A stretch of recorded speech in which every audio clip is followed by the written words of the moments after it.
Ketua OJK dan dua pejabatnya mundur usai IHSG anjlok. Kita akan diskusikan hal ini bersama Direktur Eksekutif sekaligus pendiri Center of Economic and Law Studies, Bima Yudhistira, yang terhubung saat ini bersama kami lewat sambungan dalam jaringan. Mas Bima dengan Tifal di sini, selamat malam. Selamat malam. Anda sudah membayangkan bahwa ujungnya seperti ini? Pagi tadi Direktur Utama Bursa Efek Indonesia mengundurkan diri dan sekarang 3 orang dari OJK yang juga melakukan hal yang sama. Ini presiden yang tidak pernah ada dalam sejarah sektor keuangan ya, baru pertama kali terjadi. Ketua dari OJK, sejak OJK dibentuk bahkan, atau bisa dikatakan sejak reformasi tahun 98 ini belum pernah terjadi. Jadi ini kabar yang sangat mengejutkan. Dan sepertinya bukan hanya soal IHSG yang kemarin dikritik atau disuspend oleh MSCI, tapi ada yang lebih dalam daripada itu. Ini akumulasi mulai dari adanya intervensi pada independensi Bank Indonesia, kemudian adanya akuisisi pada beberapa lahan yang kemudian dikelola oleh Agrinas, dikelola oleh BUMN dan Antara. Tapi yang terbaru juga perubahan regulasi di bursa saham, di mana asuransi jasa keuangan itu yang tadinya hanya 8% boleh penempatan di saham, tapi sekarang bisa mencapai 20%. Ini saya kira cara-cara seperti ini intervensi langsung dari eksekutif, dari pemerintahan kepada otoritas moneter, otoritas keuangan, ini akhirnya yang kita lihat sekarang ya. Jadi ini mungkin sudah tidak tahan lagi, akhirnya mereka melakukan kritik secara vulgar, secara publik dengan melakukan pengunduran diri. Oke, ditambah lagi tadi siang saat ditemui wartawan di Wisma Danantara Indonesia, Menko Purbaya Yudi Sadewa juga bilang ada kesalahan fatal yang membuat akhirnya Dirut BEI mengambil sikap untuk pengunduran diri. Itu tadi merespon dari MSCI dan hal-hal lain yang terlihat dalam perdagangan dalam 2 hari berturut-turut kita terkoreksi cukup dalam. Menurut Anda, kalau membaca analisis ya, sampai saat ini pun sudah ada 3 pejabat OJK, hal apa yang mungkin perlu diantisipasi dari sekarang menurut Anda, Mas? Yang kita akan lihat Senin ya, karena hari pembukaan perdagangan di bursa saham, kemudian rupiah juga pergerakannya akan terlihat pada hari Senin. Jadi bisa dibayangkan bagaimana reaksi dari sektor keuangan. 2 indikator itu saham kemudian rupiah. Sekarang rekomendasi dari MSCI kan masih bulan Mei, janjinya akan diperbaiki. Sementara respon dari pelaku pasar itu pastinya akan melihat bahwa situasinya bisa dikatakan kurang membaik dalam waktu yang dekat, dan bahkan tekanan-tekanan itu masih akan meningkat. Tapi yang jelas ini mengirim sinyal bahwa situasi ekonomi sedang kurang baik-baik saja atau tidak baik-baik saja, dan perlu dilakukan langkah-langkah yang cukup serius. Salah satunya adalah ya mencabut itu regulasi bahwa asuransi itu bisa 20% penempatan di pasar saham. Karena ini akan mengulang kejadian seperti Asabri, di mana banyak BUMN, perusahaan-perusahaan swasta yang menaruh uangnya di pasar saham, itu karena porsinya lebih besar sehingga mereka menjadi terjerat pada spekulatif yang ada di pasar saham yang merugikan sebenarnya. Jadi ini kan seolah ketika dana asingnya keluar, kemudian pemerintah meminta agar perusahaan ataupun BUMN jasa keuangan dan Antara itu menutup keluarnya dana asing. Berarti kan ini bukan berdasarkan pada kinerja perusahaan sehingga banyak BUMN itu masuk ke saham, tapi sekedar instruksi, intervensi untuk menjaga stabilitas dari saham. Maka minggu ke depan ini kalau tidak ada langkah-langkah preventif yang serius, langkah-langkah mitigasi yang serius, maka situasinya bisa diperkirakan akan lebih buruk daripada MSCI kemarin. Dan yang akan kena adalah nilai tukar rupiah. Satu-satunya hal yang membuat kenapa saham turun begitu dalam, rupiahnya masih di level 16.700. Kita masih terbantu oleh adanya pelemahan dolar terhadap semua mata uang yang ada di dunia. Tapi ini windfall yang kemudian bukan menunjukkan kinerja kita dalam mengendalikan rupiah bagus-bagus saja, bukan. Ini satu-satunya alasan karena dolarnya memang sedang mengalami pelemahan terhadap mata uang lain. Tapi begitu ada hal yang membuat dolarnya meningkat, maka rupiahnya langsung akan merefleksikan fundamental yang kurang begitu baik. Sehingga sederhananya Mas, bantu kami buat dipahami juga untuk kalangan awam soal hal-hal semacam ini. Kalau ada kondisi sedemikian, efek apa yang bakal dirasakan masyarakat secara langsung? Secara langsung, satu, yang mau bikin usaha dan minjam kredit, persepsi resikonya jadi naik, suku bunganya jadi lebih mahal. Kemudian approval waktu untuk mendapatkan kucuran kredit itu jadi lebih lama, banknya akan lebih waspada, lebih hati-hati. Untuk rupiah, kalau rupiahnya melemah misalnya, maka efeknya langsung akan terasa. Sebentar lagi Ramadan dan Lebaran, di mana biasanya orang-orang makan lebih banyak, berbelanja lebih banyak, harganya naik karena Ramadan Lebaran ditambah rupiah yang melemah, itu membuat barang-barang impor, makanan impor, barang-barang impor lainnya, itu harganya juga ikut naik. Yang punya bengkel, yang punya showroom mobil, kendaraan bermotor, setiap ada pelemahan rupiah langsung akan terasa pada harga jual yang lebih mahal. Sementara konsumen belum tentu siap dengan penyesuaian harga. Nah, itu dampak real langsung ke kita.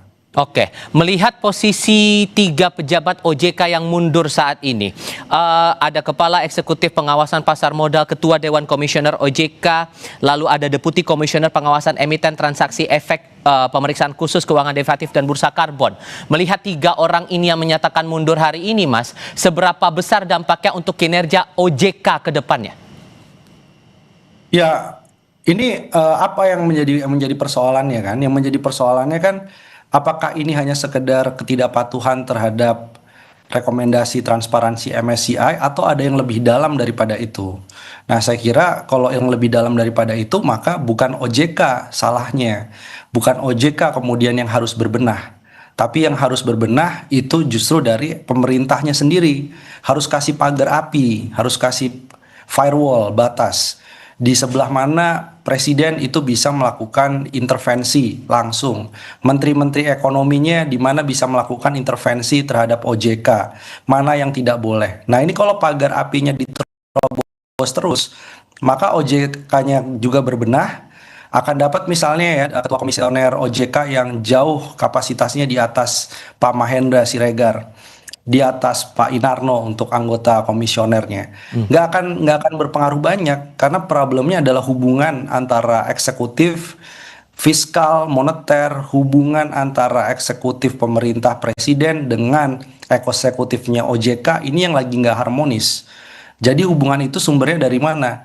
Dari dua sisi iya, tapi sekarang yang harus lebih banyak berbenah justru dari eksekutif pemerintahnya. Oke, meskipun kemudian dalam keterangan pers ini disebutkan bahwa pengunduran ini sebagai bentuk tanggung jawab moral mendukung terciptanya langkah pemulihan yang diperlukan. Apakah itu akan berpengaruh signifikan menurut Anda?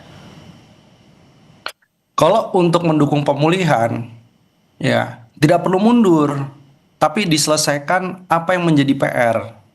Kan PR-nya jelas soal free float, soal struktur kepemilikan saham yang lebih transparan. Itu yang diminta oleh lembaga yang namanya Morgan Stanley itu, yang mengeluarkan indeks MSCI. Jadi kalau masalahnya adalah hal yang sifatnya teknis, selesaikan tanpa perlu mundur. Nah, ini kenapa mundurnya rame-rame di Rut Bursa Efek, Ketua OJK, anggota komisioner OJK. Berarti ada hubungan yang nggak bagus komunikasinya dengan pemerintah eksekutif, dengan presiden, dengan Menko Perekonomian, dengan Purbaya mungkin. Jadi ini yang harus diselesaikan, bukan dengan cara mundur. Kalau mundur begini justru ini kritik. Salah langkah berarti menurut Anda? Ya bukan, saya menghargai mereka mundur. Kenapa? Karena mungkin sudah ada koordinasi, sudah ada dialog dengan internal pemerintah, tapi kelihatannya nggak ketemu titiknya kan? Pemerintahnya terus memaksa. Yang penting bursa harus stabil, BUMN dan Antara harus terlibat, regulasi bursa harus diubah. Siapa yang kuat ditekan begitu terus-menerus gitu? Oke. Walaupun kemudian ada nada optimisme juga yang disampaikan pemerintah dalam keterangan pers terakhir hari ini, Menko Perekonomian Erlangga Hartarto masih meyakini kelas kita masih akan tetap di emerging market, tidak akan turun kelas. Begitupun dengan Pak Purbaya, Menteri Keuangan menyampaikan dengan pengunduran diri Direktur Utama BEI tadi pagi, itu justru akan mendatangkan respon positif bagi pasar. Anda merasanya akan arahnya ke sana juga atau beda lagi nih? Ya, sekarang yang mundur bukan hanya di Rut BI, berarti harus ada press release kedua kan dari Kemenko Perekonomian, Hmm. dari Pak Erlangga bahwa ternyata optimismenya masih ada meskipun mundur sebagian besar di OJK, pucuk OJK-nya mundur. Jadi dinamikanya sudah sangat berbeda dari sekedar merespon pengunduran di Rut Bursa Efek Indonesia karena masalah MSCI kemarin, bursa kemudian crash kemarin, dan sekarang ini isunya lebih daripada itu. Isunya adalah perlawanan dari internal OJK terhadap pemerintah yang dilakukan secara terbuka, secara vulgar. Nah, ini belum menyelesaikan masalah fundamental lain nih. Kita belum bicara soal defisit APBN. Kita belum bicara bagaimana program-program pemerintah yang dipaksakan itu juga membawa kekhawatiran beberapa investor di surat utang. Nah, ini baru pasar sahamnya aja. Tapi kalau dilihat responnya adalah dengan merubah regulasi, kemudian melakukan tekanan terhadap independensi, maka bisa dimaknai juga yang dilakukan Pak Mahendra dengan mundur ini seperti setia kawan ataupun solidaritas juga dengan Gubernur Bank Indonesia yang kemarin harus menghadapi deputi gubernurnya orang dekat dari Prabowo. Oke, walaupun kemudian dari pemerintah juga pagi tadi atau siang tadi juga memberikan beberapa langkah yang coba diupayakan untuk memastikan lagi ekosistem investasi di negara kita ini betul-betul aman, terutama di pasar modal. Saya sebut 3, demutualisasi bursa efek, kemudian peningkatan free float saham dari 7,5% jadi 15%, lalu ada penambahan limit investasi di dana pensiun dan juga asuransi yang awalnya 8% jadi 20%. Anda merasa bahwa 3 itu jadi jalan keluar untuk bisa memperbaiki masalah ini terutama di pasar modal? Enggak, sama sekali enggak ya. Kenapa? Soal yang terakhir ya, yang terakhir poin ketiga.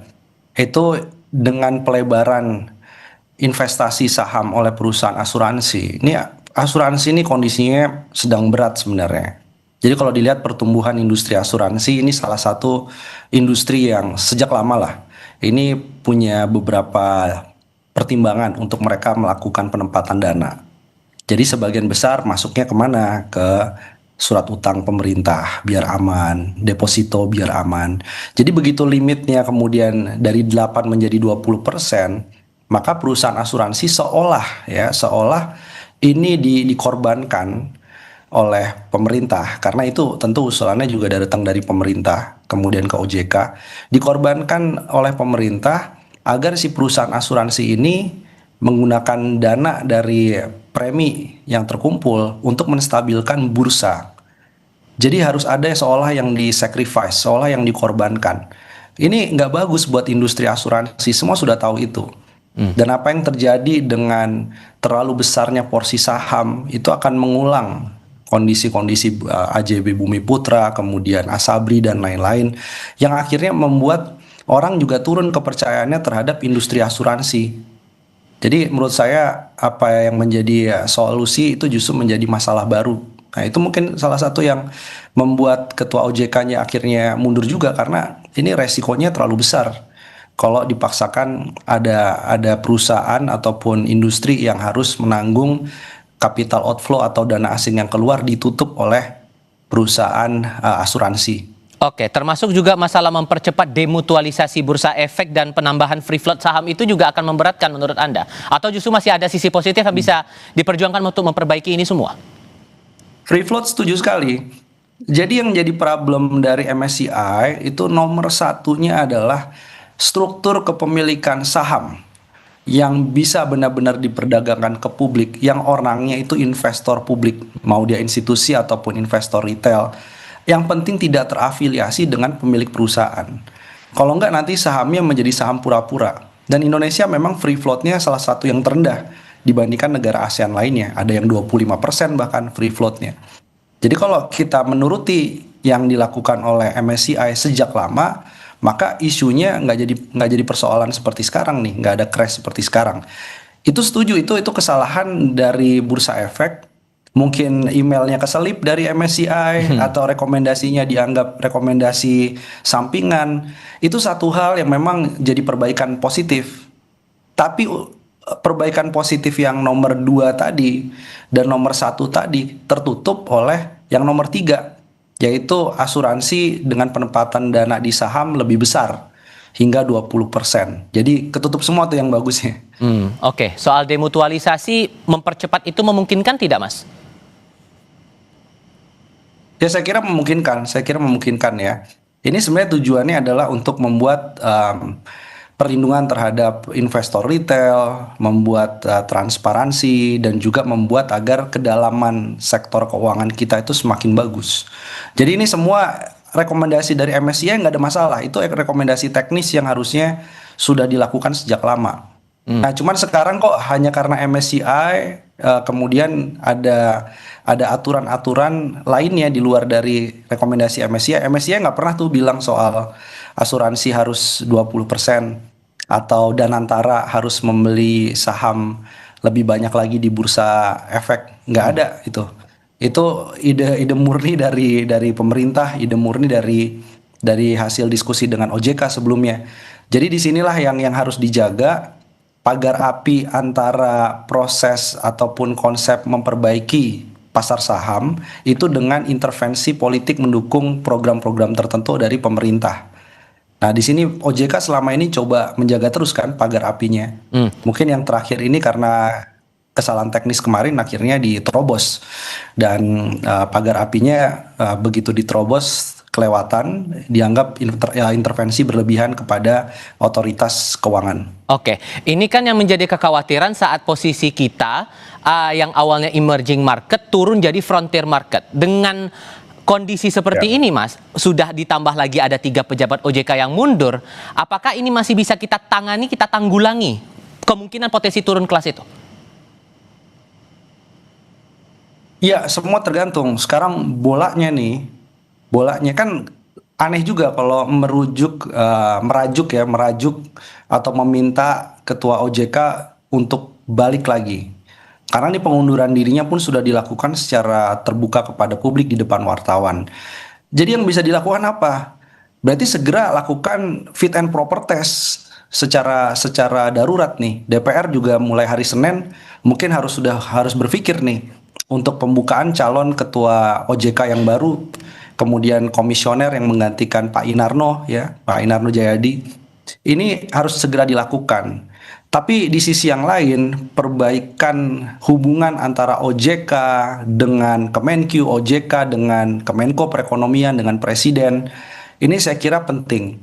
Jadi apa yang dilakukan oleh kita sebutnya triumvirat nih akhirnya. Triumviratnya siapa? Ketua OJK yang mundur, Pak Inarno, kemudian Dirut Bursa Efek Indonesia, ini jadi satu paket lah. Ini yang ingin dilakukan adalah tolong carikan orang yang mungkin satu paham atau selaras dengan kebijakan eksekutif. Kalau Bapak maunya begini kan, kira-kira gitu. Itu pesannya. Nah, jadi apa yang harus diperbaiki adalah perbaikan dari sisi sejauh mana pemerintah mau melakukan intervensi. Nah, nanti DPR yang menjadi penyeleksi dari fit and proper komisioner OJK yang harus diisi ini harapannya memang memilih yang betul-betul profesional.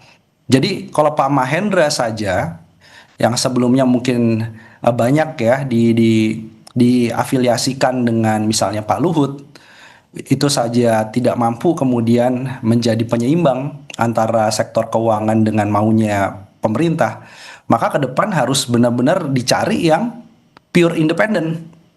Dia bukan ada hubungan keluarga dengan presiden, dia bukan dari afiliasi partai politik sebelumnya atau mundur mendadak dari partai politik hanya untuk mencalonkan OJK. Jadi betul-betul dicari mereka yang punya kemudian kendali untuk selalu bilang tidak gitu. Oke. Kalau enggak nanti yang terjadi akan terulang nih kasus mundurnya orang-orang OJK ini. Padahal nih mereka orang-orang yang cukup baik. Saya kenal Pak Inarno juga di ISEI Jakarta. Jadi saya bisa bilang bahwa ini orang-orang ini bukan orang sembarangan dan mereka cukup berani untuk terus terang bahwa kami tidak kuat dan akhirnya mundur. Tapi dalam profil Anda ini mungkin saya bisa singgung juga soal 3 nama yang mungkin Anda pernah ajak komunikasi dalam berbagai kesempatan. Apa yang Anda tangkap dari perspektif Anda pribadi, tantangan OJK saat mereka masih menjabat, kondisi saat ini yang membuat akhirnya, ini cukup besar tampaknya OJK akan melakukan kerja-kerjanya sesuai dengan aturan yang ada? Iya, ini situasi ekonomi sedang kurang bagus, pertumbuhan kreditnya sedang rendah, tapi kan untuk mencapai pertumbuhan 8%, ini kan selalu tuh. Gimana caranya pertumbuhan 8%? Pertumbuhan ekonomi yang tinggi, ini pertumbuhan kredit gimana caranya? Termasuk yang terakhir, ini banyak sekali saya mendengar soal likuiditas 200 triliun yang disalurkan dari sisa anggaran lebih itu menjadi penyaluran kredit. Kan ini menjadi keraguan juga. Kok uangnya nggak bisa memutar pertumbuhan kredit seperti yang diinginkan? Uangnya kemana? Nah, nanti siapa yang bertanggung jawab? Kalau kemudian OJK diam soal likuiditas 200 triliun yang harus disalurkan, itu nanti yang kena adalah bank. Jadi bankir-bankir itu juga banyak yang merespon khawatir. Bagaimana kalau nanti likuiditas 200 triliun itu diminta lagi oleh pemerintah? Karena pemerintah sedang butuh, sementara kreditnya itu banyak yang menjadi kredit bermasalah, menjadi NPL. Ini tanggung jawab siapa? Bankir. Bankirnya bisa dikriminalisasi karena gagal menjaga NPL, kredit macet. OJK-nya juga nanti dianggap kok diem aja dari kemarin. Nah, padahal ini semua instruksi. Padahal semua ini adalah dorongan agar 200 triliun rupiah, bahkan lebih ya sebelumnya, itu disalurkan secara cepat. Meskipun pertumbuhan kreditnya sedang lesu, permintaan kredit itu lagi turun. Undisbursed loan atau kredit yang sudah dikomitmenkan tidak disalurkan itu jumlahnya besar, tapi bankirnya cemas gitu karena merasa ini ada tekanan untuk segera menyalurkan. Nah, cara-cara begitu saya kira sangat tidak profesional, sangat tidak memahami bahwa ini masalahnya bukan likuiditas, tapi masalahnya ada sisi di permintaan yang lemah. Mereka khawatir soal efisiensi anggaran sehingga permintaan kreditnya juga berdampak. Nah, jadi ada hal-hal yang membuat tidak nyaman begitu di dalam OJK, di OJK dan Bank Indonesia. Jadi sama-sama merasa kurang begitu nyaman untuk seolah dianggap pasif selama ini tidak membantu, padahal tugas mereka OJK dan Bank Indonesia ini punya beberapa kesamaan meskipun dua lembaga yang terpisah. Salah satunya adalah menjaga stabilitas, mengelola resiko. Jadi dia adalah balancing atau pemain tandem dari pemerintah. Jadi kalau pemerintahnya ngegas, pemerintahnya ingin pertumbuhan tinggi, maka yang menjaga sektor keuangan tidak sembrono, sektor keuangan masih terkelola resikonya, itu OJK dan Bank Indonesia. Nah, jadi tangan sebelah kiri kira-kira untuk menahan adanya pertumbuhan yang tidak pada tempatnya, itu sekarang sedang dilemahkan. Nah, itu yang membuat kerja mereka jadi nggak nyaman. Dan mereka juga tentu akan dapat banyak sekali komplain dari para bankir yang khawatir bahwa cara-cara intervensi berlebihan itu akan membuat mereka justru akhirnya juga dirugikan. Dan secara personal Anda membaca kerja-kerja yang dilakukan oleh Pak Mahendra Siregar, Pak Inarno Jayadi, dan Pak Aditya Jaya Antara ini juga terkendala di sini. Mungkin Anda pernah ngobrol singkat atau mungkin berbagi pandangan perspektif soal kinerja OJK selama mereka menjabat. Oh ya, saya jangankan dengan ini ya, dengan komisioner, tapi dengan berbagai forum, Bank Indonesia, OJK juga gitu ya. Selalu saya sampaikan bahwa tenang aja gitu ya, bahwa lakukan apa yang konstitusi harus membuat mereka melakukan pengawasan, ya, melakukan pengendalian terhadap resiko keuangan, itu terus dilakukan aja. Kalau memang beberapa program, saya sampai bilang, kalau beberapa program seperti makan bergizi gratis, Kopdes Merah Putih, food estate, itu kemudian menimbulkan efek bahwa bank harus menyalurkan pinjaman yang beresiko, padahal proyeknya mungkin sedang ada bermasalah, maka kalian sebagai OJK yang punya kendali untuk bilang tidak gitu, untuk bilang bahwa jangan menyalurkan ke sektor-sektor yang beresiko tinggi, baik multifinance, baik modal ventura, apalagi perbankan, bank syariah termasuk. Nah, ini yang selalu kita ingatkan gitu. Sehingga apa? Sehingga memang OJK ini punya marwah, OJK ini punya integritas. Karena sebelumnya kita sadar betul yang membuat OJK juga sempat melemah adalah kasus soal dana CSR yang kemudian terindikasi mengalir ke beberapa anggota dewan saat itu yang sedang diselidiki oleh KPK. Yeah. bahwa lembaga-lembaga ini punya permasalahan soal itu iya. Tapi dalam konteks kebijakan yang berbasis pada data, kebijakan yang memang berbasis pada pengendalian resiko, mereka paham soal itu. Nah, mereka harus bilang bahwa nggak boleh terlalu banyak diintervensi oleh kepentingan dari kekuasaan atau politik. Nah, ini mungkin limitnya nih, sudah cukup lama, tapi dipendam, ditahan-tahan, tapi kemudian limitnya sudah nggak ada lagi, sehingga mau nggak mau mereka terpaksa membuka kepada publik. Oke, sehingga menurut Anda, Mas, kalau kemudian dalam keterangan pers disampaikan ini tidak akan mengganggu kerja-kerja OJK setelah 3 pejabatnya menyatakan pengunduran diri, Anda merasa yakin bahwa ruang kerja-kerja OJK ini betul-betul bisa tetap berjalan normal atau ada hal yang wajib betul diantisipasi? Ya, gimana pun juga kan ketua OJK. Kalau yang mundur staf atau yang mundur anak magang ya beda ya. Ini kan yang mundur ketua OJK, ketua Dewan Komisioner OJK, ini kan pucuk pengambil keputusan yang paling tinggi juga secara kolektif kolegial di antara anggota komisioner lainnya. Sehingga ini kan yang menjadi problem bukan hanya fungsi pengawasan tetap berjalan, ya itu kan yang ngerjakan departemen, yang ngerjakan kan level-level kemudian pengawasan secara teknis. Tapi kan pengambilan kebijakan tetap pada ketua OJK, tetap pada Dewan Pengawasan Pasar Modal tuh Pak Inarno di situ. Jadi menurut saya apakah fungsi akan terganggu? Jawabannya iya, ya fungsi akan terganggu. Apakah nanti kalau ada PLT, misalnya PLT ketua OJK itu bisa menyelesaikan masalah? Belum tentu, karena damage has been done.